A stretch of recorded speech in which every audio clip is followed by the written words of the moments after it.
निजान्तर्गतं पश्यन्नात्मनि मायया बहिरिवोद्भूतं यथा निद्रया यस्साक्षात् कुरुते प्रबोधसमये स्वात्मानमेवाद्वयं तस्मै श्रीगुरुमूर्तये नमः इदं श्रीदक्षिणामूर्तये बीजस्यान्तरिवाङ्कुरो जगदिदं प्राङ्निर्विकल्पं पुनः मायाकल्पितदेशकालकलना वैचित्रचित्रीकृतं मायावीव विजृम्भयत्यपि महायोगीव यस्वेच्छया तस्मै श्रीगुरुमूर्तये नमः इदं श्रीदक्षिणामूर्तये तस्मै श्रीगुरुमूर्तये नमः इदं श्रीदक्षिणामूर्तये। ॐ सहना भवतु सहनौ भुनक्तु सह वीर्यङ्करवावहै तेजस्विनावधीतमस्तु मा विद्विषावहै। ॐ शान्तिः शान्तिः शान्तिः। सदाशिवसमारम्भां शङ्कराचार्यमध्यमाम् अस्मदाचार्यपर्यन्तां वन्दे गुरुपरम्पराम्। ॐ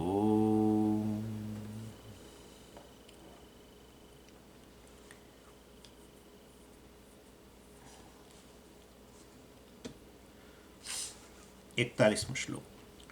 ब्राह्मणक्षत्रियविषां शूद्राणां च परन्तप कर्माणि प्रविभक्तानि સ્વભાવપ્રભવૈર્ગુણૈઃ. એટલે 18મા અધ્યાયના પ્રથમ જે ભાગ છે એમાં ભગવાને આ સમગ્ર ગીતાનો સાર આપ્યો અને એમાં કયું બે મુખ્ય સાધન છે જીવનનું ધ્યેય પ્રાપ્ત કરવા માટે. બે મુખ્ય સાધન છે, એક છે કર્મયોગ અને બીજો જ્ઞાનયોગ. સર્વત્ર શાસ્ત્રમાં બધે મુખ્ય આ બે વિષયોની જ ચર્ચા છે. વેદ હોય કે ભગવદ્ ગીતા હોય, સ્મૃતિ હોય, અને એની અંદર અર્થાત આ બંનેના અનુષ્ઠાનની આવશ્યકતા છે, બંને સાધનોના અનુષ્ઠાનની આવશ્યકતા છે. અને કર્મયોગ જે છે એ અધિકારિત્વ પ્રદાન કરે છે. ઇનફેક્ટ એ જ બહુ મોટો ભાગ એ છે. એટલા માટે તો જીવનની આપણી જે 4 સ્ટેજીસ, 4 અવસ્થાઓ કહીએ આપણા, કે મતલબ કે આશ્રમ વ્યવસ્થા, એમાં તમે જુઓ તો 3 અવસ્થાઓ જે છે, બ્રહ્મચર્ય આશ્રમ, ગૃહસ્થાશ્રમ ને વાનપ્રસ્થ, એ આ અધિકારિત્વની પ્રાપ્તિ માટે છે. સંન્યાસ આશ્રમ જે છે આત્મજ્ઞાન માટે છે. એટલે સંન્યાસ એટલે વાસ્તવમાં આવો ગ્રહણ કરવો, આ સંન્યાસ આશ્રમ એવું કહેવાનો આશય નથી, પણ જે જીવનની જે 4 અવસ્થાઓ કે આશ્રમ વ્યવસ્થા જેને આપણે કહીએ 4 સ્ટેજીસ, એની અંદર પણ 3 તો આ અધિકારિત્વની પ્રાપ્તિ માટે છે. અને વેદની અંદર જુઓ તમે તો એ પ્રકારે જ છે. વેદની અંદર મોટો ભાગ જે છે એ કર્મકાંડ છે. ઉપનિષદ જે છે જ્ઞાન, આત્મજ્ઞાન, એ તો બહુ થોડું, મતલબ 1-2 પાના વધારે. બૃહદારણ્યક ઉપનિષદ થોડું મોટું, પણ તોય શું, વેદના કર્મકાંડ જે વિભાગ છે એની સરખામણીમાં જ્ઞાનકાંડ તો ઘણો નાનો વિભાગ. એટલે એ જ બતાવે છે કે કર્મકાંડ બહુ મોટો વિભાગ છે. અર્થાત કર્મકાંડ એટલે કે અહીંયા કર્મયોગ, મતલબ એ વ્યક્તિને તૈયાર કરવામાં એને ઘણો સમય લાગે છે. અને એ બધાને આપણા જે પોતાના જીવનનો અનુભવ છે, એટલે કે જીવનની અવસ્થાઓ જે છે એ પણ એ રીતે દર્શાવે છે. વેદ પણ છે એ પ્રકારની વ્યવસ્થા દર્શાવે છે. એની એટલે કર્મયોગ અને જ્ઞાન, 2 વસ્તુ છે. અને આ ભગવાને એ કર્મયોગ અને જ્ઞાનયોગની ચર્ચા જે છે એ આ પહેલા પાર્ટમાં કરી. આ 40મા શ્લોક પહેલાં એ આપણે જોઈ ગયા. અને એને જુદી જુદી રીતે કહી. સાત્વિક રાજસ તામસ કર્મ, સાત્વિક રાજસ તામસ કર્તા, સાત્વિક રાજસ તામસ ધૃતિ વગેરે એવા વિભાગ કર્યા. પણ એમાં ક્યાં કર્મયોગ આવે? કર્મયોગ આવ્યો જ ને. અર્થાત સત્વ તરફ ઢળવું એનું નામ કર્મયોગ. અંતઃકરણને વધુ વિશુદ્ધ કરવું, પૂરેપૂરું કંઈ સાત્વિક વિશુદ્ધ સત્વ તો એ તો ઈશ્વરની ઉપાધિ છે, માયા, એની વાત નથી. પરંતુ મલિન સત્વ છે આપણું, એમાંથી સત્વની વૃદ્ધિ કરવી એ મુખ્ય વસ્તુ છે. અને એ ગુણોની આપણે ચર્ચા પણ કરીએ છીએ વિવેક ચૂડામણીની અંદર, કે ગુણોના કાર્ય શું હોય છે વગેરે.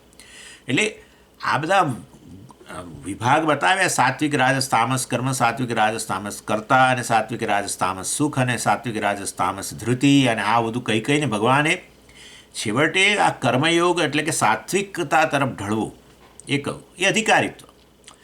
મનુષ્ય આપણું મન વધુ ને વધુ સાત્વિક બને તો આપણે અધિકારી થઈ રહ્યા છીએ જ્ઞાનના.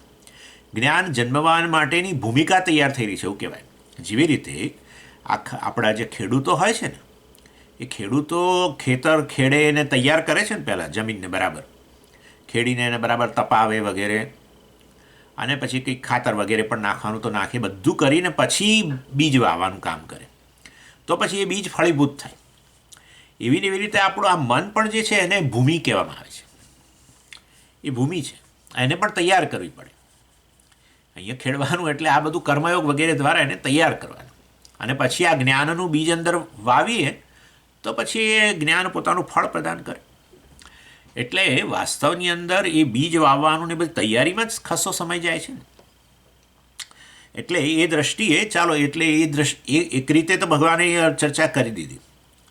વળી પાછો હવે તો આ તો 18મો અધ્યાય તો સાર જ છે, એટલે પછી વેદનો સાર કે આ ભગવદ્ ગીતાનો સાર આ જ છે, આ બે કર્મયોગ, યોગશાસ્ત્ર અને બ્રહ્મવિદ્યા. એટલે વળી પાછું ભગવાન આ એ સમરી જે છે સાર ભગવદ્ ગીતાનો આ 18મો અધ્યાયમાં એ રીતે પાછું આપે છે, કર્મયોગ અને જ્ઞાનયોગ. અને આપણે જોઈ ગયા, ગઈ વખતે આપણે જોયું કે આ કર્મયોગ જે રૂપી સાધન છે એને અહીંયા ભગવાન સ્વધર્મ કહે છે. ધર્મ એટલે કર્મ. તો કર્મ અને ધર્મમાં કોઈ ભેદ નહીં, ભેદ પાડી શકાય. કર્મ જ્યારે વાસ્તવમાં આપણે જગતને ફાળા રૂપે આપણી પ્રવૃત્તિ કર્મ હોય તો એને ધર્મ કહેવાય. બાકી આપણા પોતાના સ્વાર્થ માટે હોય, રાજસ કર્મ કે તામસ કર્મ. રાજસ કર્મ મેં આપણે વાત થયેલી જ છે. રાજસ કર્મ એટલે જેમાં લાભ પ્રાપ્ત કરનાર લોકો ઓછા, અને તામસ કર્મમાં તો મને જ લાભ થાય, સ્વાર્થ, પૂરેપૂરો સ્વાર્થ. સાત્વિક કર્મમાં લાભ મેળવનાર, તમારા કર્મ દ્વારા લાભ મેળવનારા ઘણા બધા, એટલે કે એને જગતમાં ફાળો આપ્યો એવું કહેવાય. એનીવે, એટલે વાસ્તવની અંદર આ સ્વધર્મ જે છે એ બીજું કશું નથી, સ્વકર્મ જ છે. ઇનફેક્ટ ભગવાને શબ્દ વાપર્યો, સ્વકર્મણા તમભ્યર્ચ્ય સિદ્ધિમ વિંદતિ માનવ. ભગવાને આમાં 18મા અધ્યાયમાં આગળ કહી દીધું, સ્વકર્મણા તમ અભ્યર્ચ્ય, પોતપોતાના કર્મથી ઈશ્વરની આરાધના, બરાબર સ્વધર્મ. આવું છે. એટલે આ રીતે વાસ્તવની અંદર અને એ જ વસ્તુ તમને સાત્વિકતા તરફ લઈ જાય. મનને રજોગુણ ને તમોગુણ તરફ લઈ જવું હોય તો સ્વાર્થ પ્રેરિત કર્મ કરો, પોતાના માટે અને પોતાના કુટુંબ વગેરે માટે, બસ એટલું જ કરવું. એટલે પોતાના રાગ દ્વેષને પોષવા, એ કર્મથી મળતું કર્મફળ દ્વારા મને ને મારા કુટુંબને લાભ થાવ, બસ. તો પછી એ રજોગુણ તમોગુણ તરફ જઈ રહ્યું છે. એટલે આ લોકો સરસ કે કન્ઝ્યુમેરિઝમ એટલે કન્ઝ્યુમર. તમે જો હંમેશા ખાલી એક ભોગતા રહો, જગત તમને પ્રદાન કર્યા કરે ને તમે એનો ભોગ કર્યા કરો, અને સ્વાર્થ વૃત્તિથી, પરંતુ જગતને પ્રદાન કરવાની ભાવના ન હોવી, નિસ્વાર્થ ભાવના ન હોવી, તો પછી સત્વની વૃદ્ધિ ન થાય. સત્વની વૃદ્ધિ કરવી હોય અંતઃકરણમાં તો કન્ઝ્યુમરને બદલે કોન્ટ્રીબ્યુટર બનો. એમ કે ફાળો આપો, જગતમાં ફાળો આપો. પણ ફાળો આપીશ તો હું લૂંટાઈ જઈશ. અરે ભાઈ, લૂંટાવાનો ક્યાં સવાલ છે? આ તો એવું જ્ઞાન છે કે તમને કહે છે કે તમે સમગ્ર જગત છો, બધું જ તમે છો, આવી વાત છે. એટલે આને આપો, ફાળો આપવો એનો અર્થ એવો નથી કે આપણું ઘર ઉલેચીને બહાર આપી આવો. સ્વામીજી કહ્યું ફાળો આપો એટલે આપણે જેટલું છે બધું બહાર મૂકી આવ્યા છીએ, એવો આશય નથી.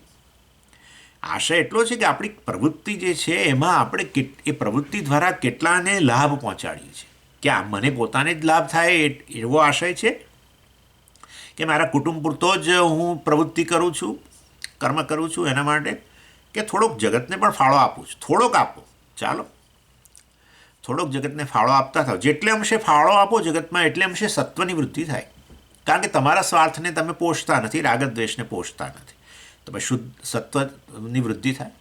રાગદ્વેષની વૃદ્ધિ થાય તો રજોગુણ અને તેનાથી આગળ તમોગુણ તરફ જઈએ, અને રાગદ્વેષ ઓછા થતા જાય તો આપણે રજોગુણથી સત્વગુણ તરફ જતા જઈએ.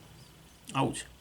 એટલે આ એક સરળ સિદ્ધાંત છે કન્ઝ્યુમર વર્સિસ કોન્ટ્રીબ્યુટર. કન્ઝ્યુમર એટલે આવું ભોગતા, બસ હું ભોગવ્યા કરું, હું અને મારું કુટુંબ ભોગવીએ, એના માટે જગતમાં પ્રવૃત્તિ કરીએ, તો એને કર્મ જ કહીએ પછી. અને ધર્મ એટલે પ્રવૃત્તિ એની એ જ, પણ જગતને ફાળો આપવાનું કામ કરીએ, જગતમાં પ્રદાન કરીએ. કારણ કે જગત પાસેથી ઘણું લીધેલું જ છે, ઇનફેક્ટ જગતના તો ઋણી છે, માટે વધુ હવે લેવાની જરૂર નથી. અને એ તો આવવાનું જ છે, પ્રારબ્ધ અનુસાર તો તમારા જીવનમાં પ્રાપ્ત થવાનું જ છે. એટલે પરંતુ જગતમાં ફાળો પ્રદાન કરવો, કેવી રીતે કરવો એ તો બધી ચર્ચા આપણે કરી ગયા. ગઈ વખતે મેં તમને પેલી વર્ણ વ્યવસ્થાનો ચાર્ટ પણ આપણે શેર કર્યો ગઈ વખતે, હશે જ ઘણા બધા લોકો પાસે, પરંતુ ફરી આ ગઈ વખતે શેર કર્યો જ છે આપણે, પોતાના કર્મ દ્વારા. એનીવે, એટલે પેલું કહ્યું તે પેલામાં યદ્યત કર્મ કરોમી તત્તદ અખિલમ શંભો તવારાધનમ. યદ્યત કર્મ કરોમી, જે કર્મ હું કરું, શંભો તવ આરાધનમ, એ શંભુ એ પરમેશ્વર આ તારી આરાધના જ. પણ હું તો જગત માટે કરું છું. આ પાછું તમે ભગવાન ક્યાંથી અંદર લઈ આવ્યા? પણ જગત અને ભગવાન એક જ છે, એ વેદનું વિઝન છે. જગત અને ઈશ્વર કોઈ જુદી વસ્તુ નથી. હા, એટલે પાછું આપણને એમ થાય કે આ ઈશ્વરની વાત કરતા હતા, ઈશ્વર પાછો ક્યાંક કોઈ જગ્યાએ યુનિવર્સમાં બેઠો હશે, આ બ્રહ્માંડની અંદર કોઈક જગ્યાએ કોઈ લોકની અંદર, અને આ જગત જુદું, એ પેલો જુદો. ના ના ના ના, આ તો વેદનું આવું વિઝન છે. એનું નામ જ આપણે એને વિશ્વરૂપ કહ્યું, વિરાટ પુરુષ કહ્યું. વેદ જ વાત કરે છે વિરાટ પુરુષની. વિરાટ પુરુષ એટલે સમગ્ર જગત, અને એને પણ મનુષ્યના રૂપમાં જ કલ્પવામાં આવ્યું. જગત કંઈ કે મનુષ્યનો આકાર થોડો છે, એમાં મસ્તક ક્યાં છે સમજે, એમાં પગ ક્યાં છે, એમાં હાથ ક્યાં છે? પણ શાસ્ત્રો તો એ રીતે જ વાત કરે છે, સમગ્ર જગતને એક મનુષ્યના શરીરના રૂપમાં જ કલ્પે છે. બ્રાહ્મણોસ્ય મુખમાસીત બાહુરાજન્ય કૃત ઉરુ તદસ્ય યદ્વૈશ્ય પદભ્યામ શૂદ્ર અજાયત એક્સેટ્રા. એટલે આ વિરાટ પુરુષનું વર્ણન જ પુરુષ સૂક્તમ. પુરુષ સૂક્તમ, પુરુષ જે છે ત્યાં પુરુષ શબ્દનો અર્થ છે વિરાટ પુરુષ, એટલે કે આ જગત વિશ્વરૂપ. એ ત્યાં ભગવદ્ ગીતામાં વિશ્વરૂપ આવ્યું, ભગવાને બતાવ્યું કે આ વિશ્વ જ હું છું. અર્થાત ઈશ્વરની કોઈ કલ્પના આવી ન કરતા કે આવો 2 હાથ ને 2 પગવાળો ને એક માથાવાળો ને આપણે 5 ફૂટ 8 ઇંચ ને એ કદાચ 8 ફૂટનો હોય, અને આપણે આવા શુક્લકડી હોય અને એ એકદમ હૃષ્ટપુષ્ટ હોય, અને આપણે વૃદ્ધ થઈ ગયા હોય એ યુવાન, આવી કલ્પના ન કરશો. એ કલ્પના કરવી એવી ઇમેજ હોવી પણ ખોટી વસ્તુ નથી, અને એવા રૂપો આપ્યા જ છે શાસ્ત્રએ, એ રૂપમાં જ એને શરૂઆત કરવી જોઈએ ભજવાની. એટલે એની સાથે સંબંધ બાંધવા માટે શરૂઆત તો એવી રીતે જ કરવી જોડે ને. જેમ તમે એક મનુષ્ય છો તો અન્ય મનુષ્ય સાથે કેવા સંબંધિત થાવ છો, એવી રીતે તમે પણ, એટલે ઈશ્વરને પણ આવું એક મનુષ્યનું રૂપ આપે તો એની સાથે સંબંધિત થવું સરળ છે. એટલે એ ઇમેજ સારી વસ્તુ છે, અને જે શાસ્ત્રે આપેલી છે તે શાસ્ત્ર દ્વારા જે અપાયા છે એ બહુ સરસ વસ્તુ છે, એનાથી શરૂઆત કરવી જોઈએ. પરંતુ પછી એટલે છેવટે આ જગત ઈશ્વર છે, એટલે આ ગણપતિના 10 દિવસ પહેલાં જે થાય છે ને, ગણપતિ ચોથને દિવસથી ગણેશ ચતુર્થીથી માંડીને અનંત ચતુર્દશી, એટલે એમ કે ભાઈ ગણેશ ચતુર્થી જે છે એમાં તમે ગણેશને ભજવાનું એક નામરૂપ, પેલા સૂંઢવાળા ને વક્રતુંડ એક્સેટ્રા, એ ગ્રુપમાં ભજવાનું તમે શરૂ કર્યું ગણેશ ચતુર્થી, પણ તમારા ભજનને અંતે, તમારા ભક્તિને અંતે છેવટે વાસ્તવમાં તમે એને કયા રૂપમાં જુઓ છો? અનંત. અર્થાત 10 દિવસમાં તમે એવી ભક્તિ કરી કે ભાઈ એ ગણપતિને, ઈશ્વરને તમે અનંત રૂપમાં જુઓ છો, વિશ્વરૂપમાં જુઓ છો. એટલે વાસ્તવની અંદર કહેવાનો આશય એવો છે કે આ જગત અને ઈશ્વર એ 2 વસ્તુ નથી. ઉપદેશ સારમની અંદર એ રમણ મહર્ષિએ જ કહ્યું, જગત ઈશધી યુક્ત સેવનમ અષ્ટમૂર્તિભૃત દેવ પૂજનમ. એટલે અષ્ટમૂર્તિભૃત આ જગત જે છે વાસ્તવમાં કે જે ઈશ્વર છે, જગત ઈશધી, આ જગતને ઈશ્વર બુદ્ધ્યા ઈશાવાસ્યમિદમ સર્વમ, એટલે જગત ઈશધી યુક્ત સેવનમ, જગતનું સેવન કરો, જગતની સેવા કરો, જગતમાં ફાળો આપો. ઈશધી, આ જગત ઈશ્વર જ છે એ પ્રકારની ધી, બુદ્ધિ દ્વારા, એ પ્રકારના જ્ઞાન દ્વારા. એ જ્ઞાન છે, ભાવના નથી, એ જ્ઞાન જ છે છેવટે. તો શરૂમાં ભાવના, કારણ કે આપણને બરાબર ખબર નથી હજુ, પણ જેમ જેમ ઈશ્વર વિશે જ્ઞાન પ્રાપ્ત કરો એમ પછી તમે વાસ્તવને, એ જગતને તમે વિરાટ પુરુષના રૂપમાં જ જાણો. એનીવે, એટલે જગત ઈશદી યુક્ત સેવનમ અને અષ્ટમૂર્તિભૃત અષ્ટમૂર્તિ પંચમહાભૂતો અને અહંકાર ને વગેરે વગેરે, અને સૂર્યચંદ્ર આ રીતે કહેવામાં આવે છે. પંચમહાભૂતો, સૂર્યચંદ્ર અને આ જીવાત્મા, અહંકાર એટલે જીવાત્મા, આ અષ્ટમૂર્તિ. દક્ષિણામૂર્તિમાં એ જ પ્રકારે રૂપ જોવામાં ચાલો તો બધું ઘણું છે ઇન અ સેન્સ. એટલે અષ્ટમૂર્તિ ભૃત, આ 8 મૂર્તિઓના રૂપમાં, 8 આ તત્વોના રૂપમાં એ રહેલો છે. દેવ પૂજનમ, અને એ રીતે એની પૂજન કરો. દેવ એટલે અહીંયા ઈશ્વર પૂજનમ, એ પ્રકારે એનું કરવું જોઈએ. ચાલો એટલે આ રીતે વાસ્તવની અંદર તમે જગતમાં જે ફાળો આપો છો તમે ઈશ્વરની પૂજા જ કરી રહ્યા છો એમ કહેવાનો આશય છે. અને ઈશ્વરની પૂજા કરવાથી સત્વની જ વૃદ્ધિ થાય ને, આપણું જ કલ્યાણ થાય. એમાં ઈશ્વરનું કંઈ કલ્યાણ ના થાય. સ્વામીજી ફલાણાની સેવા કરું તો હા એ બરાબર છે, તમે એક બીજા જીવની સેવા કરો તો એને ફાયદો જરૂર થાય, ચોક્કસ. પરંતુ ઈશ્વરની સેવા કરવાથી ઈશ્વરને ફાયદો ન થાય, એ બધું એ જ છે, પછી ક્યાં પ્રશ્ન છે. એટલે વાસ્તવની અંદર ઈશ્વરની સેવા કરવાથી આપણને ફાયદો થાય, એ આશય છે અહીંયા. અર્થાત સ્વાર્થ ઓછો થતો જાય, નિસ્વાર્થતા વધે, સત્વ વધે. સત્વ વધે એટલે બધું બહુ વધે. જિજ્ઞાસા આવે જ્ઞાનની, એ તો બરાબર છે, આત્મજ્ઞાન પ્રાપ્ત કરવાની, મોક્ષની ઈચ્છા જન્મવી, એ જ પહેલું તો સત્વનું લક્ષણ છે. પછી મોક્ષ માટે જ્ઞાન સાધન છે એવી સ્પષ્ટતા થવી, એ પણ સત્વનું લક્ષણ છે. અને સાથે સાથે સત્વ હોય એટલે બીજું બધું બહુ આવે, એ ભગવાન વાત કરશે જ. એટલે વાસ્તવની અંદર મનની શાંતિ, આ તે બધું રાગદ્વેષને કારણે કેટલો કકળાટ છે તમે જુઓ ને. ભય પણ છે, કામ ક્રોધ, બધી વસ્તુમાં છેવટે પેલા રાગદ્વેષ જ જવાબદાર છે. બધા એના જ રૂપ છે ખરેખર તો. કામ ક્રોધ લોભ મોહ મદ માત્સર્ય હરીફાઈને આ બધી વસ્તુ છેવટે રાગદ્વેષમાંથી જ આવી છે. બધા દૂષણો મતલબ. એટલે રાગદ્વેષ ઓછા થાય તો પછી વાસ્તવમાં રાગદ્વેષ ઓછા કરવાનું એકમાત્ર સાધન સ્વધર્મ છે. ધર્મ અર્થાત સાત્વિક કર્મ, અર્થાત ફાળો, જગતમાં ફાળો. અને જગતમાં ફાળો પ્રદાન, સમજો અમે તો જગતમાં ફાળો આપતા ઘણા લોકોને જોયા, પણ એમનામાં રાગદ્વેષે બહુ છે. જગત ઈશ્વર છે એ પ્રકારે જગતમાં ફાળો, બહુ મોટો ભેદ છે. કર્મયોગ એટલે જગતમાં ફાળો આપવો એવું નહીં. કર્મયોગ એટલે જગત ઈશ્વર છે એવું જાણીને પછી ફાળો આપવો, તો પછી એ ઈશ્વર આરાધના થઈ ગઈ. એટલે એ બહુ મોટો ભેદ છે. કેટલાય લોકો સેવાભાવી સંસ્થાઓ સાથે જોડાયેલા હોય છે ને છતાંય બહુ સંસારી, મતલબ કે એ પ્રકારના રાગદ્વેષ, અનેક પ્રકારના રાગદ્વેષ હોય છે. જે સેવાભાવી સંસ્થામાં કામ કરતા હોય એમાં કામ કરતાં નવા રાગદ્વેષ પાછા આવે. એટલે બધું હોય છે, બરાબર છે. પરંતુ એટલે અહીંયા જગતની સેવા એ કર્મ, એ જનસેવા જનાર્દન સેવા, એવું કહ્યું ખરું. જનસેવા જનાર્દન સેવા વાત બિલકુલ સાચી, પણ જનાર્દન છે એવું પહેલાં જાણવું પડે ને, પછી જનાર્દન સેવા, જનસેવા જનાર્દન સેવા બને. એટલે જનાર્દન છે એ જ્ઞાન હોવું જોઈએ.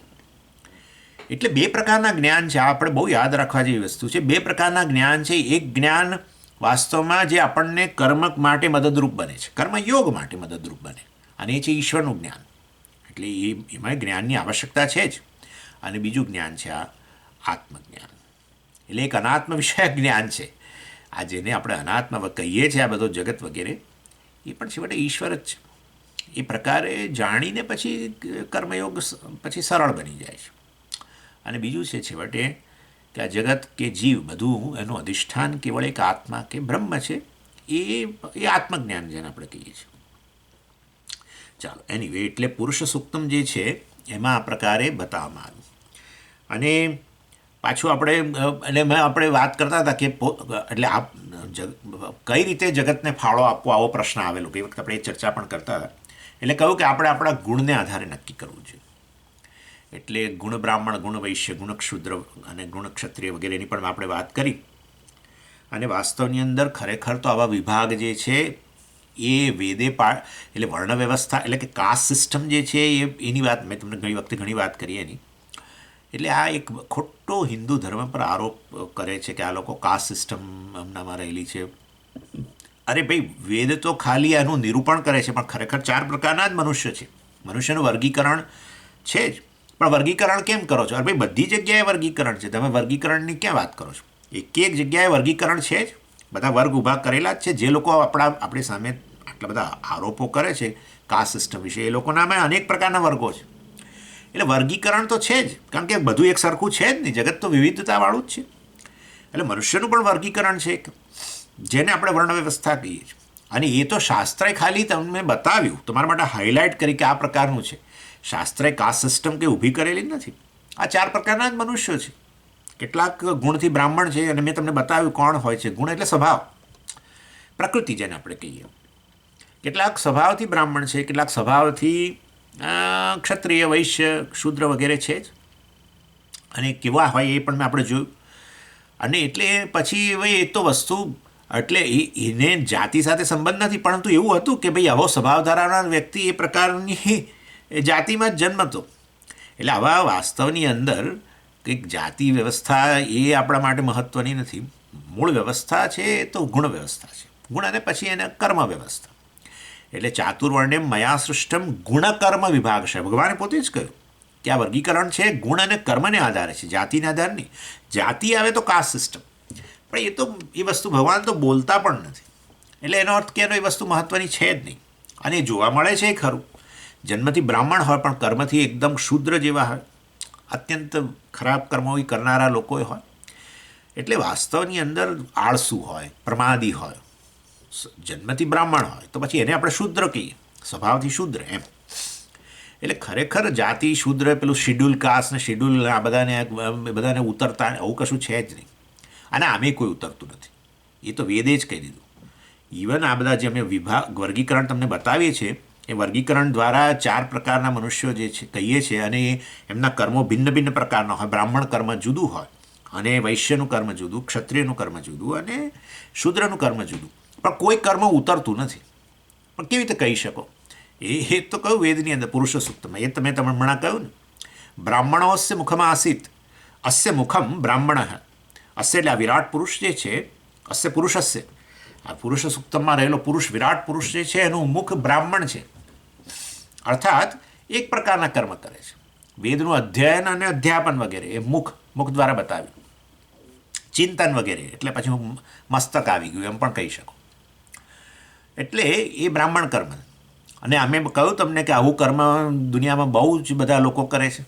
એની બધા બ્રાહ્મણો કહેવાય, જેમ કે વૈજ્ઞાનિકો અને બીજા બધા લોકો જે ચિંતકો છે, ફિલોસોફર્સ, અને ધર્મનો પ્રચાર પ્રસારનું કાર્ય કરે છે, ધર્મના રક્ષણ માટે ધર્મનું શિક્ષણ આપવાનું કામ કરતા હોય, પુરોહિત કર્મ વગેરે. શાસ્ત્રને પણ પુરોહિત કર્મને તમે બ્રાહ્મણ કર્મ કેમ કહો છો? એટલા માટે કારણ કે પુરોહિત એટલે પેલા શાસ્ત્ર સંબંધી કર્મ. એટલે શાસ્ત્ર સંબંધી કર્મ કરીને એ લોકો શાસ્ત્રને જીવંત રાખે છે.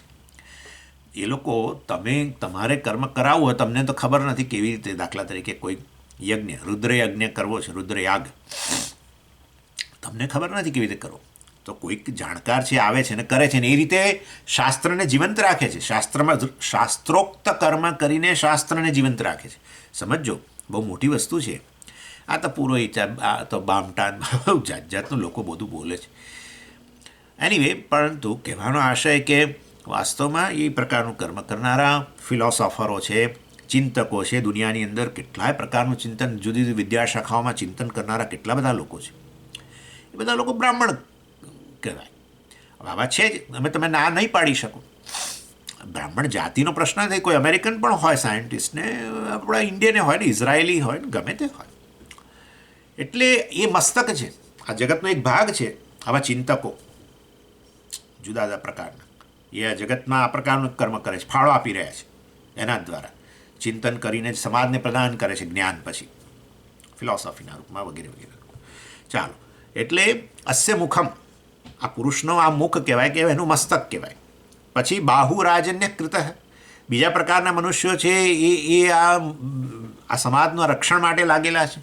એડમિનિસ્ટ્રેટર્સ ને બધા, ડિફેન્સ, મેં તમને ચાર્ટ આપેલો જ છે, જોઈ લેજો.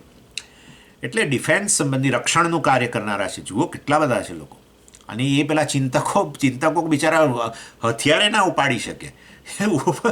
બીજું તો ક્યાં આગળ પ્રશ્ન છે, હથિયારે ના અમને બિચારા આવડતું હોય ઉપાડતા, એ જુદા. પણ આવું આની આવશ્યકતા છે, રક્ષણ વગેરેની પણ આવશ્યકતા છે ને. અને આ સમાજ વ્યવસ્થા વગેરેની પણ આવશ્યકતા છે, એડમિનિસ્ટ્રેશન વગેરે, law and order, police personal, આ બધા લોકો ક્ષત્રિય કહેવાય, જે રક્ષણનું કાર્ય કરે, કાયદો વ્યવસ્થા સંબંધી કાર્ય કરે, કાયદાનું માળખું ઊભું કરવું, કાયદાને અનુરૂપ પાલન કરાવવાની જવાબદારી લેવી, આપણે રાજાઓની પ્રમાણે ગણતા હતા, ક્ષત્રિયો ગણાય. અને એની એ જરૂર છે, એમની આવશ્યકતા છે. જેવી ચિંતકોની આવશ્યકતા છે એવી રીતે આવા લોકોની પણ આવશ્યકતા છે. એટલે અહીંયા પુરુષ સૂક્તમાં કહ્યું બાહુ. જુઓ, આ વિરાટ પુરુષ છે, એનું મસ્તક આ બધા ચિંતકો બ્રાહ્મણો, એ વિરાટ પુરુષના બાહુ. બાહુ શાનું કામ કરે? રક્ષણનું કામ કરે. તમે એક વ્યક્તિ છો, મનુષ્ય શરીર છે, તમે તમારા શરીરનું રક્ષણ કેવી રીતે કરશો? સામે કશુંક આવ્યું સમજો તો તમે તમારું રક્ષણ કેવી રીતે કરશો? પહેલાં હાથ જ આગળ આવશે. હા, પહેલાં પગ નહીં આવે આગળ. પગ પહેલાં ના ઉપડે. રક્ષણનું કામ છે પહેલાં હાથ કરે. હાથથી અને હાથમાં રહેલા હથિયારો જે હોય તે. એટલે વાસ્તવની અંદર એમની પણ એટલી જ આવશ્યકતા છે. એટલે આ ક્ષત્રિયો જે છે એ આ વિરાટ પુરુષના હાથ છે. બ્રાહ્મણો એટલે આ પ્રકારના ચિંતકો એ વિરાટ પુરુષનું મસ્તક છે. અને ઉરુ તદસ્ય યદ્વૈશ્ય. અને ઉરુ એ આ વિરાટ પુરુષનું જે ઉરુ એટલે સાથળ જે છે એ, અને પેટ પણ કહી શકો, એ જે છે આ વૈશ્ય છે. અર્થાત એ આ વ્યવસ્થા જાણે છે, વિતરણની વ્યવસ્થા. તો વિચારો તમે, આ સ્ટમક અને આંતરડા અને બધું જે ભાગ છે, ઘણા લોકો હવે આ ઉરુનો અર્થ સાથળે કરે છે, અને એના દ્વારા વાસ્તવમાં આ શરીર ટકેલું છે એમ ગણે છે. પરંતુ આવું પણ અર્થ લઈ શકાય છે. આપણી આખી જે ડાયજેસ્ટિવ સિસ્ટમ છે એના દ્વારા જ બધું વિતરણ થાય છે ને છેવટે. આખા શરીરને નરિશમેન્ટ એના દ્વારા થાય છે. એટલે આ જગતમાં આવી વ્યવસ્થા, વિતરણ વ્યવસ્થા સંભાળનારા લોકો છે. એ પણ મેં તમને બતાવ્યું. વૈશ્યો કોણ? તો કે આ બધા રિટેલર્સને એ બધી વસ્તુ મેં તમને કહી ને ગઈ વખતે. એટલે આ બધા ડિસ્ટ્રીબ્યુટરો ને રિટેલર ને એ રીતે. અને એ સિવાય કૃષિ વ્યવસાય સાથે સંકળાયેલા એ પણ બધી મેં તમને વાત કરી, એ વૈશ્ય. અને આ બધો ગોપાલન વગેરે સંભાળનારા, ગાયોનું પાલન હાથે ગાયો વગેરે. એનીવે, એટલે એમની પણ એટલી જ જરૂર છે. વિતરણ વ્યવસ્થા કરનારા, રક્ષણ કરનારા, ચિંતન કરનારા, બધાની આવશ્યકતા છે. એટલે બ્રાહ્મણો, ક્ષત્રિયો, વૈશ્યો વગેરે. અને આ ત્રણને સપોર્ટ કરનારા, ત્રણને સપોર્ટ કરનારા છે શૂદ્ર કહેવાય. જેવી રીતે આ સમગ્ર શરીર છે જેમાં મસ્તક, આપણા હાથ વગેરે, ધડ અને આ બધું નીચે સાથળ મારે, બધાને કોણ સપોર્ટ કરે છે? આપણા પગ, જેના પર આખું શરીર ઊભું છે. એટલે એવી ને એવી રીતે આ શૂદ્ર છે. શૂદ્ર પદભ્યામ જાયત. આ વિરાટ પુરુષમાંથી છેવટે શૂદ્રો જન્મ્યા. વિરાટ પુરુષના પાદમાંથી શૂદ્ર જન્મ્યા. એટલે આ પ્રકારે જે સર્વિસ ઓરિએન્ટેડ બધું બધા છે ભાઈ. રક્ષણ જે કરે છે અને જે આ ચિંતકો છે અને આ વિતરણ વ્યવસ્થા કરે છે, એ બધાને સપોર્ટ તો કરવો જોઈશે ને. એ બધાને કોણ મદદ કરશે? મારે તો બધું બહુ વિતરણ કરવું છે, પણ પછી મારે કોઈ વ્યક્તિઓ તો હોવા જોઈએ જે લોકો પહોંચાડે. એટલે હું રક્ષણની જવાબદારી સંભાળું તો પછી મને પણ કોઈ મદદ કરનાર તો હોવા જોઈએ. એટલે પછી એ શૂદ્ર એટલે જે બધું સર્વિસ પ્રોવાઈડર, આ ત્રણને, બ્રાહ્મણ, ક્ષત્રિય, વૈશ્યને આ પ્રકારની સેવામાં મદદરૂપ થનાર જે છે. મદદ તો જોઈએ. સ્વામીજી, હું બધું સંભાળી લઉં ખરો, પણ મને મદદ તો જોઈએ. હા, બસ એ મદદ તો જોઈએ એવી. એટલે ચિંતન કરનારા છે, પણ એને મદદ કરનાર કોઈક તો હોય ને. ચિંતનમાં મદદ નહીં, હા, એને ટકાવવામાં મદદ કરનાર. એટલે આ રીતે બહુ મોટી વસ્તુ છે આજના જમાનામાં. તો અમેરિકા વગેરેમાં ઓછું પ્રમાણમાં આ બધું સર્વિસ ઓરિએન્ટેડ મળે, પણ બહુ બધું કોસ્ટલી. લોકો પોતાની જાતે ઘણું બધું સંભાળી લેતા હોય. પણ આપણા દેશમાં મળે બધું. તો આપણા ઘરની સફાઈ કરનારા મળે ને, પેલું મળે ને, આ ને તે ફલાણું. ઇન શોર્ટ બધાની જરૂર છે. અને એ લોકો ન હોય, એ લોકો હડતાલ પર જાય. આ તો કલ્પના કરો કે એ લોકો હડતાલ પર જાય તો આપણી શું સ્થિતિ થતી હોય છે. એટલે વાસ્તવની અંદર આ બધાની જરૂર છે. એટલે જેવી રીતે આપણું આ મનુષ્ય શરીર ટકેલું છે, એમાં મસ્તકની જરૂર છે, હાથની જરૂર છે, આ વિતરણ વ્યવસ્થા, આપણું ડાયજેસ્ટિવ, આપણે સ્ટમક વગેરે આ બધા જે કે સાથળની જરૂર છે, અને પગની પણ જરૂર છે. જેમ એકાદ અંગ ખોટકાઈ જાય તો કેવી સ્થિતિ થાય છે, એવી ને એવી રીતે વાસ્તવની અંદર આ વિરાટ પુરુષ જે છે એ પણ એના પણ આ બધા જ અંગ છે. વિરાટ પુરુષનું મસ્તક બ્રાહ્મણો છે, વિરાટ પુરુષના બાહુ આ બધા ક્ષત્રિયો છે, વિરાટ પુરુષના સાથળ વગેરે વૈશ્ય છે, વિરાટ પુરુષના પગ આ શૂદ્ર છે. અને બધાની આવશ્યકતા છે. માટે કોઈ કર્મ નાનું એ નથી ને મોટું એ નથી. અને માટે પોતપોતાના કર્મોથી, હવે સમજી ગયા, પોતપોતાના કર્મથી ઈશ્વરની આરાધના કરો. આ જગત જે ઈશ છે, ઈશ્વર છે, એની આરાધના કરો, અર્થાત એમાં ફાળો આપો. એટલે એવું નથી કે ફલાણાનું કર્મ નીચું છે. બ્રાહ્મણ કર્મ સૌથી શ્રેષ્ઠ. અધ્યયન, અધ્યાપન અને શાસ્ત્ર સંબંધી, ધર્મનું રક્ષણ ને આ ને તે ને શાસ્ત્ર સંબંધી કર્મ ને આ બધું શ્રેષ્ઠ, અને પેલા જે સર્વિસ પ્રોવાઈડ કરતા હોય એ વાસ્તવમાં હલકું કર્મ, એ વસ્તુ નથી. અનફોર્ચ્યુનેટલી આપણા દેશની અંદર આ બધું ઘૂસી ગયું છે ખરું, અને લીધે આપણે વગોવાઈએ છીએ, આખી દુનિયાની અંદર બહુ વગોવાઈએ છીએ. અને આપણે હંમેશા કોઈ વ્યક્તિને ક્ષત્રિય માની લઈએ કારણ કે જન્મ્યો છે ક્ષત્રિય કુળમાં, અને એના કર્મને સારો ગણીએ. પેલા શૂદ્રને આપણે જન્મથી જે શૂદ્ર હોય, અમુક જાતિમાં જન્મ્યો હોય અને એના કર્મ આવા બધા હોય, સફાઈનું કામ કરતા હોય, આ કરતા હોય, એટલે આપણે એ કર્મને હલકું ગણીએ. પણ બીજા દેશોમાં આવું નથી, અમેરિકામાં નથી આવું. અમેરિકાની અંદર આવું નથી કે આ કર્મ મોટું ને પેલું કર્મ નાનું ને એવું બધું. અહીંયા તો જે રીતે પોતાની અનુકૂળતા, પોતાનો ગુણ, પોતાનો સ્વભાવ, પોતાની લાઇકિંગ એના આધારે કર્મ કરે અને એને શ્રેષ્ઠ ગણે, અને બીજા એને શ્રેષ્ઠ ગણે કે ભાઈ આ તારું કર્મ છે, શ્રેષ્ઠ જ છે. હું કરું છું તારા કરતાં ચડિયાતું છે એવું બધું ના. હું નથી માનતો કે આવું હશે અહીંયા. આપણા દેશમાં આવું બહુ છે, હલકું કર્મ ને ઊંચું કર્મ ને બધું આવું બધું બહુ છે. એટલે બહુ અગોવાઈએ છીએ આપણે દુનિયાની અંદર, બહુ જગ્યાએ માર ખાવો પડે છે. ચાલો, એનીવે, ઇન શોર્ટ, એટલે અહીંયા ભગવાન આ સ્વધર્મની વાત કરીએ છીએ. પોતાનો ધર્મ એટલે પોતાના કર્મ, પોતાના ગુણને આધારે, ક્ષત્રિય વગેરે જે છે એ ગુણને આધારે, નહીં જાતિને આધારે, એના આધારે પોતપોતાનો ક્ષેત્રમાં ફાળો આપવો, બસ એ જગતમાં ફાળો આપવો પોતાના ગુણને આધારે, સ્વભાવને આધારે જે છે એને ભગવાન એને કર્મયોગ કહે છે, અને એ આપણી ઉન્નતિનું કારણ બને છે.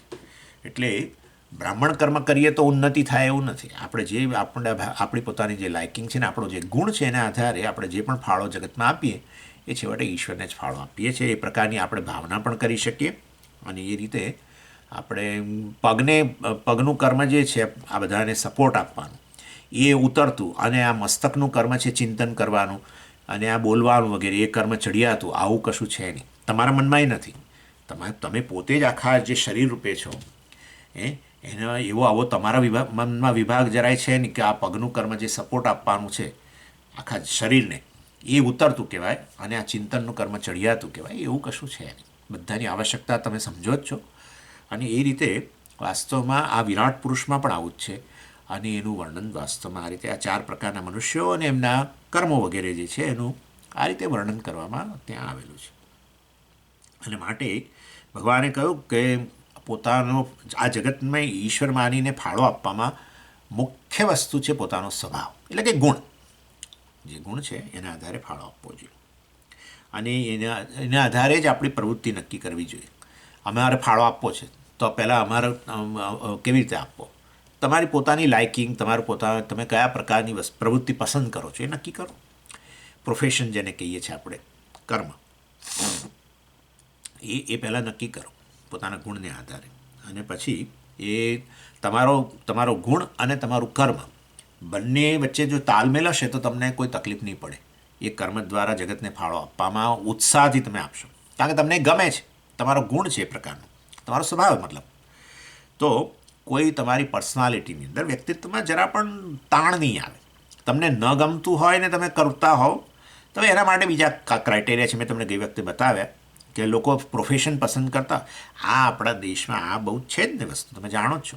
સ્વામીજી કઈ લાઈન પસંદ કરે, સ્વામીને શું પૂછવા, અમારો દીકરો હવે 12 પાસ થઈ હવે એને કઈ લાઈન લેવી. અલા ભાઈ અમને તો શું ખબર હોય, અમને કશી ખબર જ નથી. એ પોતાનો સ્વભાવને આધારે પસંદ કરવો જોઈએ. પ્રોફેશન, કર્મ શું કરવું એ પહેલો ક્રાઇટેરિયા છે. પણ હવે સ્વામીજી હું તો નક્કી જ નથી કરી શકતો. હું આજે સાત્વિક ખાઉં છું, તમે કહો છો ગુણના આધારે, પણ હું તો આજે સાત્વિક ખાઉં છું, કાલે મને એમ લાગે છે મારો સ્વભાવ રાજસિક છે, પરમ દિવસે લાગે છે મારો સ્વભાવ તામસિક છે, તો હવે મારે શું કરવું? આવો પ્રશ્ન ઊભો થતો હોય છે. એટલે વાસ્તવમાં તો પછી જરા શાંતિથી બેસીને જુઓ કે ભાઈ મને કયા પ્રકારની પ્રવૃત્તિ ગમે છે, એટલું તમે નક્કી કરી જ શકો. હવે આટલું નક્કી ન કરી શકતા હોવ તો ઈશ્વરને પ્રાર્થના કરવી પડે કે ભાઈ મને જરા કંઈક બુદ્ધિ આપો, કે જેથી કરીને આ તો બહુ સામાન્ય, સિમ્પલ, કોમન સેન્સ વસ્તુ છે. આટલું ખબર ના પડતી હોય તો ઘણી બધી ડલનેસ છે મનમાં. કઈ પ્રકારની પ્રવૃત્તિ ગમે છે એટલું તો તમને ખબર, આરામથી તમે નક્કી કરી શકો, એમાં પ્રશ્ન જ ઊભો નથી થતો. અને એના આધારે જ જવું જોઈએ, એ પહેલો ક્રાઇટેરિયા છે. આપણા કર્મ, આપણી પ્રવૃત્તિ, આપણો પ્રોફેશન પાછળ મુખ્ય વસ્તુ આપણો ગુણ, આપણો સ્વભાવ એ છે. કઈ લાઇકિંગ, ઇન્ક્લિનેશન જેને આ લોકો કહે છે, એના આધારે જ જવું જોઈએ. અને એ ન હોય તો પછી હેરિડિટી, વારસાગત.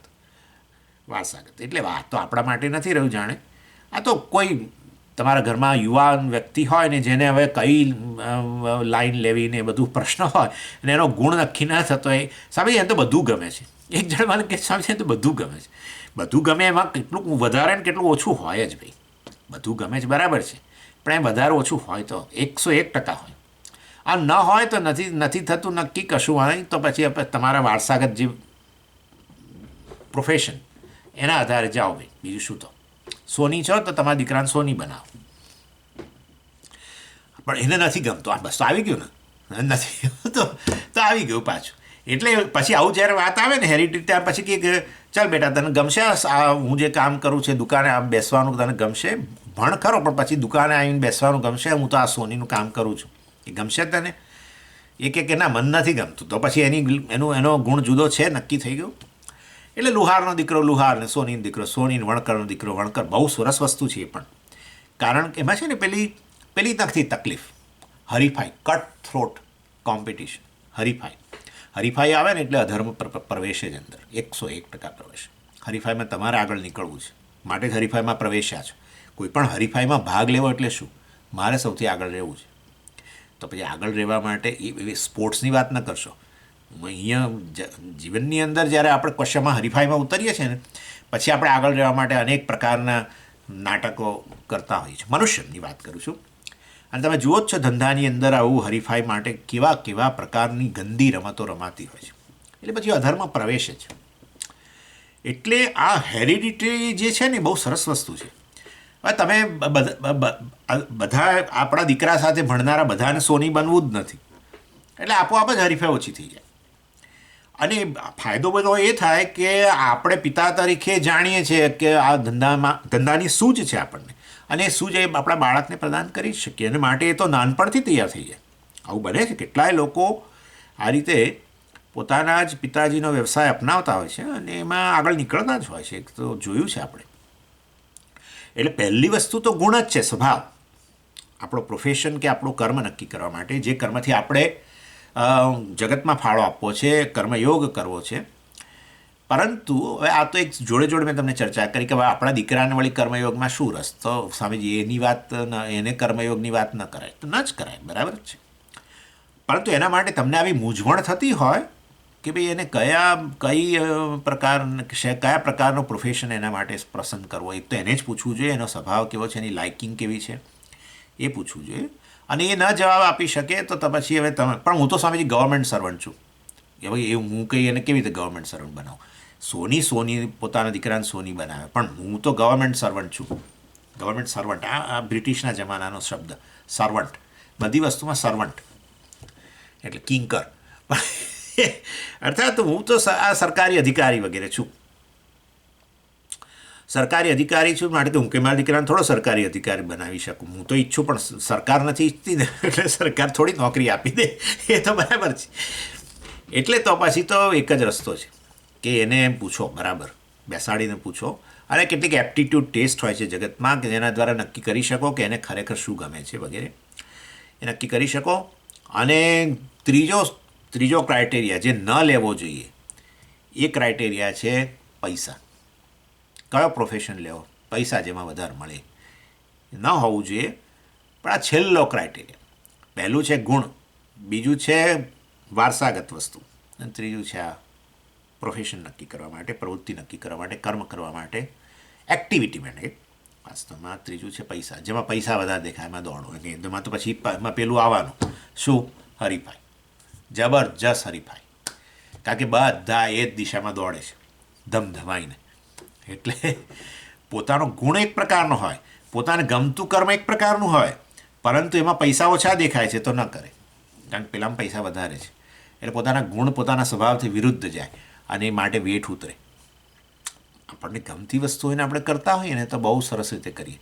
અને એને કહીએ કે થોડોક વખત થાય ને પછી કહીએ કે આ બધું જગત ઈશ્વર છે ને, તું એનો ઋણી છું ઈશ્વરનો. આ જગત તને રાત દિવસ તારું જીવન ચલાવે છે, ક્ષણે ક્ષણે જગત તારું જીવન ચલાવે છે. દેવતાઓથી માંડીને, ઋષિઓથી માંડીને, અન્ય પ્રાણીઓ, મનુષ્યો બધા ફાળો આપી રહ્યા છે. માટે તું કંઈક ફાળો આપ. હવે સ્વાર્થી ના બનીશ તો તૈયાર થઈ જાય પોતાની પ્રવૃત્તિ દ્વારા. પોતાને આમેય ગમે છે એ વીકેન્ડ જે છે એ વાસ્તવમાં જે વીકેન્ડની રાહ જોતું હોય ને, એવું એક જણે કહ્યું કે જે વીકેન્ડની રાહ જોતું હોય ને એ વીકેન્ડ થઈ જાય.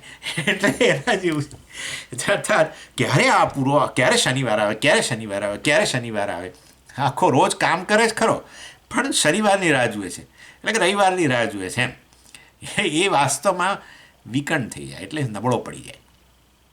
પણ જે વ્યક્તિ વાસ્તવમાં સોમવારની રાહ જુએ છે, હા, આમ કેટલાક શનિવારની રાહ જુએ ને કેટલાક સોમવારની રાહ જુએ. બહુ મોટો ભેદ છે. શેમાં? ગુણમાં.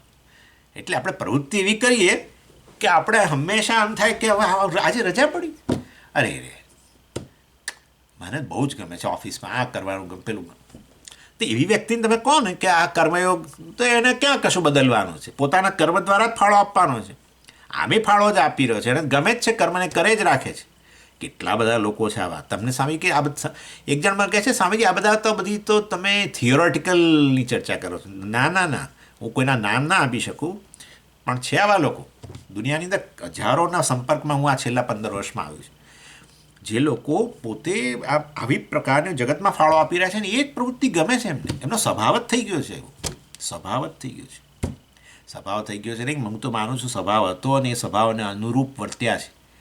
અને માટે આવા લોકો માટે કહેવું કે આ જગત ઈશ્વર જ છે, આટલી એક સમજ આપી અને માટે તું તારી પ્રવૃત્તિથી આ ઈશ્વરની અર્ચના કર, તો વસ્તુ એમના માટે એકદમ આમ સરળ છે, એકદમ સરળ. એટલે ભગવાન એ કહે છે અહીંયા, એટલે સ્વધર્મ એટલે આવી વસ્તુ, પોતાનો ગુણ અને ગુણને અનુરૂપ પ્રવૃત્તિ, અને પ્રવૃત્તિ પાછળ એનો હેતુ ઈશ્વરાર્પણ બુદ્ધિ, કર્મયોગ. ચાલો, એટલે ભગવાને કહ્યું સ્વભાવ પ્રભવૈ ગુણૈ કર્માણી પ્રવિભક્તાની.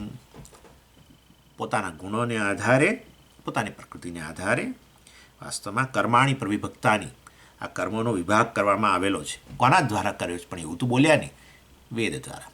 તો વેદ એટલે કોણે? ઈશ્વર દ્વારા. ઈશ્વરની તો વાણી છે. અને ક્યાં વેદમાં ક્યાં છે આવો વિભાગ? આ મેં તમને કહી તો દીધું, બ્રાહ્મણોસ્ય મુખમાસિત વગેરે બાહુરાજન્યકૃત પુરુષ સૂક્તમાં છે, અન્યત્ર છે, ભગવાને ભગવદ્ ગીતામાં કર્યો. અને માટે વાસ્તવની અંદર નિશ્ચિત છે કે આ 4 પ્રકારના કર્મો છે. શેના આધારે? પોતાના ગુણને આધારે. કેટલાક કર્મો છે એ સ્વભાવથી, ગુણથી તમે બ્રાહ્મણ હો તો એક પ્રકારના કર્મો છે, તમે ગુણથી ક્ષત્રિય હોવ તો જુદા પ્રકારના કર્મો છે. પણ એ કેવા કર્મો હોય એ તો આપણે ચર્ચા કરી જ છે, પણ ભગવાન હવે એ વિભાગ બતાવવાના છે કે આ ગુણોના આધારે જે પ્રકારના કર્મો છે એમાં હું તને પહેલાં બ્રાહ્મણના કર્મ કહીશ કે જો આવું હોય તો એ ગુણથી બ્રાહ્મણ હોય, આવા કર્મો હોય તો એ ગુણથી ક્ષત્રિય હોય. એટલે એની શરૂઆત હવે આ 42મા શ્લોકથી થાય છે. અને એ દ્વારા બતાવવાનો આશય આટલો જ છે કે તમે જ્યાં પણ હો, તમારા ગુણને આધારે જે પણ પ્રકારના કર્મો કરતા હો એ ગુણને અનુરૂપ એનાથી તમે કર્મયોગ જરૂર કરી શકો છો, ઈશ્વરાર્પણ બુદ્ધિ જરૂર અપનાવી શકો છો.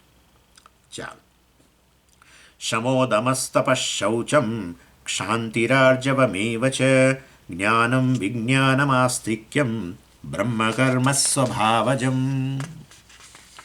એટલે અહીંયા કહ્યું શમોદમસ્તપ શૌચમ, શમઃ, દમઃ, તપઃ વગેરે જે વસ્તુ વાત કરી એ આ બધા જે છે આવા ગુણો ધરાવનાર જે છે એ વાસ્તવની અંદર એ પહેલાં એની અંદર કહ્યું શમઃ. શમઃ એટલે શું? શમઃ એટલે જે મેં તમને કહ્યું પ્રમાણે, જો એક તો પહેલું તો આ બ્રાહ્મણ કર્મ જે છે ને એની અંદર વાસ્તવની અંદર આ જે મુખ્યત્વે અધ્યયન અને અધ્યાપન, એની મેં તમને પહેલાં ચર્ચા કરેલી જ હતી. વાસ્તવમાં આ અધ્યયન અધ્યાપન જે કરે એ બ્રાહ્મણ કર્મ ગણીએ છીએ આપણે એને, પરંતુ એની સાથે એ આવા પ્રકારના અહીંયા ગુણો ધરાવે છે, એ પણ અહીંયા વસ્તુ બતાવવામાં આવે છે. એવા શમઃ, દમઃ, તપઃ એનો સ્વભાવ છે. એવા સ્વભાવને આધારે જે છે એ વાસ્તવમાં એ આ કર્મ કરે છે. અને મુખ્યત્વે આની અંદર આ બ્રાહ્મણ કર્મ, શમઃ, દમઃ વગેરેની હું જે વાત કરું એના પહેલાં હું તમને કહી દઉં કે હવે એ આ શાસ્ત્ર સંબંધી, વિદ્યા સંબંધી અધ્યયન અધ્યાપન કરે છે. વિદ્યા કેટલા પ્રકારની છે એટલે વાસ્તવમાં છે ને 14 વિદ્યા કહેવામાં આવે છે. એટલે ચત્વારી અંગાની અંગાની વેદ ચત્વાર આવું કહે છે. અંગાની વેદ ચત્વાર, પહેલાં તો આ જોઈએ, 4 વેદ અને એના અંગો. 4 વેદ છે ને 4 ઉપવેદ. 4 વેદ તો તમે જાણો જ છો, જાણે. એટલે આ ઋગ્વેદ, યજુર્વેદ, સામવેદ અને અથર્વવેદ અને એના ઉપવેદ છે પાછા. એવું કહેવાય છે કે આયુર્વેદ જે છે એ ઋગ્વેદનો ઉપવેદ છે, ધનુર્વેદ જે છે એ યજુર્વેદનો ઉપવેદ ગણાય છે, ગાંધર્વ વેદ સામવેદનો ઉપવેદ ગણાય છે, અને સ્થાપત્ય વેદ કે અર્થશાસ્ત્ર એ અથર્વવેદનો ઉપવેદ ગણાય છે. એટલે વાસ્તવમાં 4 વેદ ઉપવેદ સહિત અંગાની, વેદ અંગાની, વેદના અંગો. અને આપણે તમને ખબર છે મુંડકોપનિષદની અંદર આપણે જોયું છે પહેલાં, બહુ પહેલાં, તો યાદ ન હોય જાણે, પણ વેદના 6 અંગ છે જેના દ્વારા વેદને આપણે સમજી શકીએ. વેદને સમજવા માટેના આ 6 બીજી વિદ્યાશાખાઓ, પેટા વિદ્યાશાખાઓ કહી છે. શિક્ષા, કલ્પ, વ્યાકરણ, જ્યોતિષ, છંદસ અને નિરુક્તમ. આ જે છે શિક્ષાશાસ્ત્ર, એના દ્વારા વેદમાં રહેલા મંત્રોનું ઉચ્ચારણ કેમ કરવું ખબર પડે. હે ને? તો કેવા જાત વેદ સે સુનવામ સોમમરાતી યતો નિદહાતિ વેદ. આ શું બોલે એટલે આ બોલવા માટે, મંત્રો બોલવા માટે એને શીખવા પડે ને બરાબર. નહીં તો પછી સને બદલે શ નીકળે ને શને બદલે ક નીકળે, કંઈક ઉલટું સીધું જ બોલાય તો પછી તો એ વસ્તુ ઉપરથી આપણને પાપમાં પાડે. એની એટલે શિક્ષાશાસ્ત્ર, શિક્ષા, પછી કલ્પ. આ વેદમાં રહેલા બધા કર્મો જે છે એ કર્મ એટલે જેને આ લોકો નો હાઉ કે જેના દ્વારા વાસ્તવમાં તમે જે તે કર્મ કેવી રીતે કરવું એ પણ વેદમાંથી ખબર પડે. એટલે કલ્પશાસ્ત્ર જે છે એ વેદમાં રહેલા કર્મોનો એક આખી એટલે મેથડ બતાવે. શિક્ષા, કલ્પ, વ્યાકરણશાસ્ત્ર, જેના દ્વારા એ શબ્દોનો અર્થ ખબર પડે, શબ્દનું ઉચ્ચારણ. જો ભાષાની અંદર 2 વસ્તુ છે, એક છે શબ્દોનું ઉચ્ચારણ અને બીજું છે શબ્દનો અર્થ, બરાબર ને? એટલે ભાષા આવડી એટલે શું? એટલે ઉચ્ચારણ, શબ્દ બોલતા તો આવડ્યા, પણ શબ્દનો અર્થ એ ખબર પડવો જોઈએ ને. શબ્દનો અર્થ નક્કી કરવા માટેની જે પદ્ધતિ છે એને વ્યાકરણ કહેવાય. શિક્ષા, કલ્પ, વ્યાકરણ, જ્યોતિષમ. કર્મ કરવું હોય તો પછી કર્મ તો આપણે ઇષ્ટ કર્મફળ મેળવવા માટે કરવું છે, તો પછી એ કર્મ કયા સમયે કરવું, આ તે બધું કઈ પરિસ્થિતિમાં ક્યારે કરવું જોઈએ, કઈ તિથિ ને વગેરે. પંચાંગ એટલે એ વસ્તુ જે છે એ તિથિ, વાર ને નક્ષત્ર ને આ બધું જોવું પડે. એ બધા એને 5 અંગ ગણવામાં આવે છે. એટલે એ જાણવા માટે જ્યોતિષશાસ્ત્ર. અને એટલું જ ના, જ્યોતિષશાસ્ત્ર દ્વારા ખબર પડે આપણને કે આ મારા જીવનમાં અવરોધ છે, પેલી કુંડળી ધ્વરે, અને આ મારા જીવનમાં અવરોધ છે. એ અવરોધની નિવૃત્તિ માટે શાસ્ત્રની અંદર આ પ્રકારનું પ્રાયશ્ચિત કર્મ છે, અને એ બહુ જ મદદરૂપ થાય.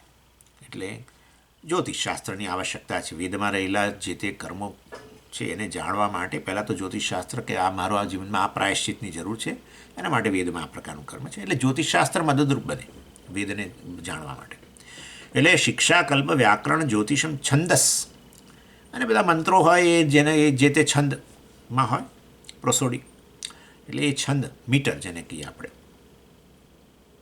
એ બધા. અને એને બધા 7 પ્રકારના છંદ ગણવામાં આવે છે વાસ્તવની અંદર. એટલે એમાં ગાયત્રી પણ એક છંદ છે વાસ્તવમાં. અનુષ્ટુપ, ત્રિષ્ટુપ, બૃહતિ, પંક્તિ, ત્રિષ્ટુપ, જગતિ, છંદાંસી વગેરે વગેરે. ગાયત્રી પણ ખરો અંદર એ. એટલે આ બધા કંઈક 7 છંદ છે. એ દ્વારા ખબર પડે કે વેદમાં રહેલો આ મંત્ર આ પ્રકારના છંદમાં રહેલો છે એમ. શિક્ષા, કલ્પ, વ્યાકરણ, જ્યોતિષ, છંદસ અને નિરુક્તમ.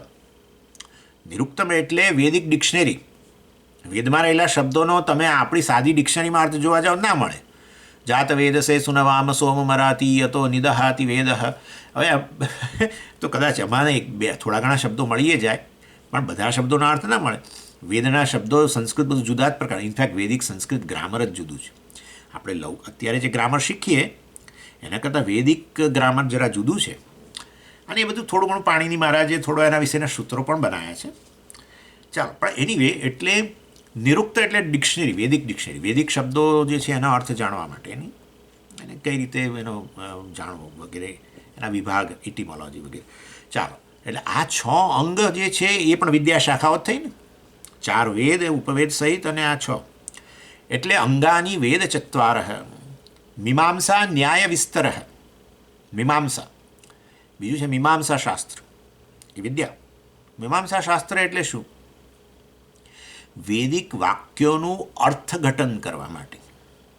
વૈદિક વાક્યોના અર્થઘટન, કારણ કે શબ્દો તો પહેલાંથી જાણ્યા આપણે બધું, શિક્ષા, કલ્પ, વ્યાકરણ, એટલે ઉચ્ચારણે ખબર પડી શબ્દોનું, અને બીજા બધા દ્વારા વૈદિક ડિક્શનરીના અને તેને બધા દ્વારા શબ્દનો અર્થ ખબર પડી.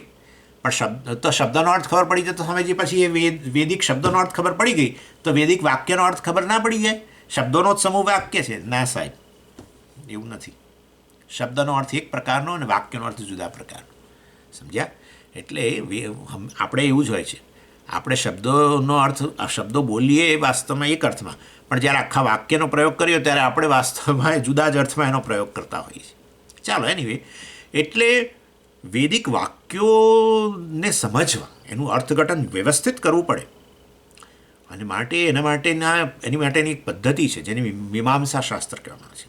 એટલે મીમાંસા એટલે વાસ્તવની અંદર આ પ્રકારે એને વેદના વાક્યોને સમજવા માટેની અર્થઘટન, યોગ્ય અર્થઘટન કરવા માટેની પદ્ધતિ. ન્યાયશાસ્ત્ર, પાછું બુદ્ધિ, તર્ક તો લડાવવો પડે આપણે, કારણ કે એ સમજવો હતો એટલે ન્યાયશાસ્ત્ર ભણવું પડે બરાબર. એટલે એ ન્યાયશાસ્ત્ર છે એ. અને વિસ્તર કહ્યું, મીમાંસા ન્યાય વિસ્તર. વિસ્તર એટલે બધાનો વિસ્તાર. અરે બાપરે, તમે જુઓ, એક શાસ્ત્ર ઉપર ટીકાઓ એટલે આમ નિંદા નહીં, આપણે તો ગુજરાતીમાં ટીકા શબ્દ એટલે નિંદા, એવું નહીં. ટીકા એટલે કોમેન્ટ્રી, ટીપ આપણે જેને કહીએ ને, એના ઉપરની વ્યાખ્યા. તમે વિચાર કરો, 18,000 શ્લોકો ભાગવતના ગણીએ છીએ. 18,000 થોડાક ઓછા છે, અમે તો 18,000 બોલીએ છીએ બધે, પણ એની કોઈકે ગણ્યું છે 16,000 સમથિંગ થાય છે. 18,000 ભાગવતના શ્લોકો ઉપર બોલો વ્યાખ્યા લખી, એક શ્લોક પર, અને શ્લોકની વ્યાખ્યા કરો એટલે શ્લોકમાં રહેલા શબ્દની વ્યાખ્યા કરવી પડે. તો આટલા 18,000 શ્લોકોને, અને તે ભાગવત કેવું, ભાગવત એવી વસ્તુ છે કે જે લોકો બહુ સંસ્કૃતનો ખા હોય ને, આપણે કહીએ છીએ ને સંસ્કૃતના ખા, એ લોકોને પણ પરસેવો પડી જાય એનું નામ ભાગવત. એટલે પંડિતાનામ ભાગવતે પરીક્ષા, આવું કહેવાય છે. પંડિતાનામ, સંસ્કૃત પંડિતોને જો પરીક્ષા કરવી હોય એ પંડિત છે કે નહીં, તેને ભાગવતનો શ્લોક આપો અને એને બરાબર સમજાવે કે નહીં. આવા ભાગવતના પર શ્રીધર સ્વામી એમણે વ્યાખ્યા લખી, એક શ્લોક, એક બધા એમાં રહેલા શબ્દો અને આખા શ્લોકનો શું ભાવાર્થને વિચારો તમે. એને શ્રીધરી ટીકા કહ્યું ભાગવત પર. આવી રીતે એનાથી આગળ ચેમ્પિયન મહાભારતના 1,00,000 શ્લોકો, એની ઉપર આવી રીતે વ્યાખ્યા લખી.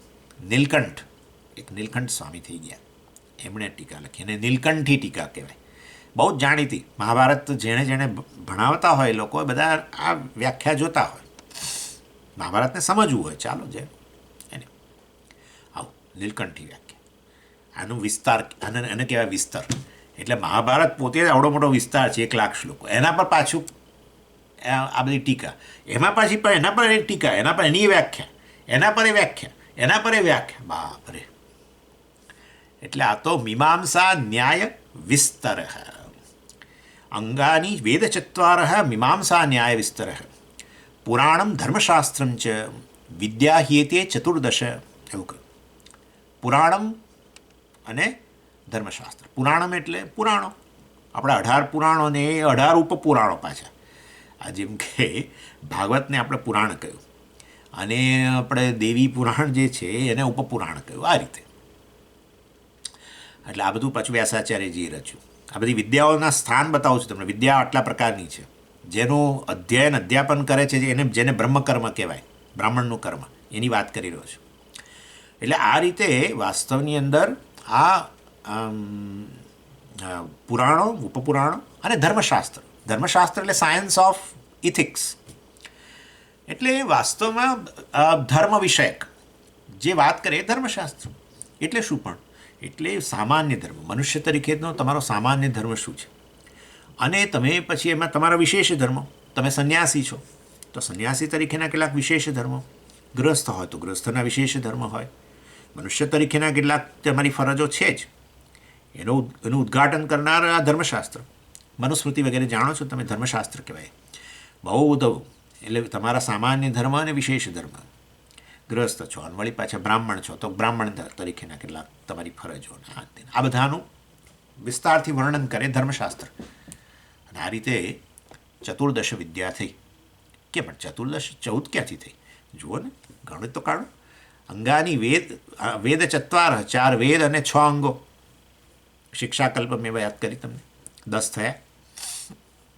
પછી મેં શેની વાત કરી? હા, મીમાંસા શાસ્ત્રની વાત કરી, બરાબર, એ 11. અને ન્યાયશાસ્ત્ર 12, પુરાણો 13 અને ધર્મશાસ્ત્ર 14. આ રીતે કેટલાક 18 કહે છે, કેટલાક 14 કહે છે. પછી હવે એમાં તમે થોડો વિભાગ આમ તેમ કરો તો 14 ને બદલે 18 થઈ જાય. પણ આ 14 સ્થાન, વિદ્યાસ્થાન કે 14 પ્રકારની વિદ્યાઓ ગણવામાં આવે છે. એનું અધ્યયન કરનાર અને અધ્યાપન કરનાર, એને વાસ્તવમાં એને જાળવવામાં મદદરૂપ થનાર જે છે એ બ્રાહ્મણ કહેવાય. અથવા તો એ જાળવવાનું કર્મ કરનાર એ બ્રાહ્મણ કર્મ કહેવાય. એવું આપણે રાખો. એટલે એ રીતે વાસ્તવમાં અહીંયા આની આ વાત થઈ. અને પછી આગળ જે છે એની અંદર બીજું આ બધું ભણાવવું, અધ્યયન કરવું, અધ્યાપન કરવું એ તો બરાબર છે. એટલે શાસ્ત્રમાં બધા ધર્મની વાત આવે ને આત્માની વાત આવે ને આ બધું. એટલે ભણાવવું તો એક વાત છે જ, પણ એ ભણાવતા પહેલાં પોતે ભણે અને પોતાના જીવનમાં પણ હોય. એટલે તો પછી એવું બ્રાહ્મણ કર્મ કરનારને આપણે શું કહીએ? આચાર્ય કહીએ. એટલે બહુ સરસ વ્યાખ્યા કરી આચાર્યની. આચિનોતિ હિ શાસ્ત્રાર્થમ આચારે સ્થાપયત્યપી સ્વયં આચરતે યસ્માત તસ્માદ આચાર્ય ઉચ્યતે. શું કહ્યું? આચાર્ય એટલે આચાર શબ્દ આવી ગયો, હે ને? આ પ્લશ્ચર ધાતુમાંથી જ બન્યો છે આચાર્ય, એટલે કે અને આચાર્ય કહેવાય. જુઓ શું કહે છે? આચિનોતિ હિ શાસ્ત્રાણી. શાસ્ત્રાણી આચિનોતિ, શાસ્ત્રને નું દોહન કરે અને એમાંથી કાઢે કે જુઓ શાસ્ત્રનો સાર આવો છે. આ બ્રાહ્મણ કર્મ છે, જેને આપણે આચાર્ય કહીએ. બ્રાહ્મણને, આવું કર્મ કરનારને આપણે આચાર્ય કહીએ છીએ ને, અધ્યયન અધ્યાપન વગેરે કરે. એટલે આ ચિનોતિ હિ શાસ્ત્રાણી, શાસ્ત્રનો આ પ્રકારે અધ્યયન વગેરે કરે ને એનો સાર બહાર લાવે. માખણ જેમ પેલી વ્યક્તિ દોહન કરીને બહાર લાવી એવી રીતે. પછી આચારે સ્થાપયત્યપી, અને પછી એ સાર જે છે એનો ઉદ્બોધ કરે, એનું ટીચિંગ, અધ્યાપન કરે. અને એ રીતે અન્યને ધર્મનું શિક્ષણ ને એ બધાનું શિક્ષણ આપીને એમ આચારની અંદર, ધર્મની અંદર સ્થાપયત્યપી, એ જે શ્રોતાઓને ધર્મમાં સ્થાપિત કરે. તો બીજાઓને સ્થાપિત કરે, પોતાનું શું? એટલે કે છે સ્વયં આચરતે યસ્માત, સ્વયં આચરતે. અને એ જે નિરૂપણ કર્યું છે ધર્મ વગેરેનું અંદર, શાસ્ત્રમાં જે વિષયોનું નિરૂપણ કર્યું છે એનું પોતે પણ આચરણ કરે. તસ્માદ આચાર્ય ઉચ્યતે. એટલે આવું બ્રાહ્મણ કર્મ જે છે એ આ પ્રકારનું છે. પરંતુ સાથે સાથે એનું જીવન કેવું હોવું જોઈએ? આવા બ્રાહ્મણ કર્મ, આવું પ્રકારનું કર્મ કરનારનું જીવન કેવું હોવું જોઈએ એની વાત હું આવતી વખતે કરીશ. અને એવું કેમ હોવું જોઈએ પણ તમને આવતી વખતે કહીશ. ઓમ પૂર્ણમદ પૂર્ણમિદમ પૂર્ણાત પૂર્ણમુદચ્યતે પૂર્ણસ્ય પૂર્ણમાદાય પૂર્ણમેવાવશિષ્યતે. ઓમ શાંતિ શાંતિ શાંતિ. હરિ ઓમ શ્રી ગુરુભ્યો નમઃ. હરિ ઓમ.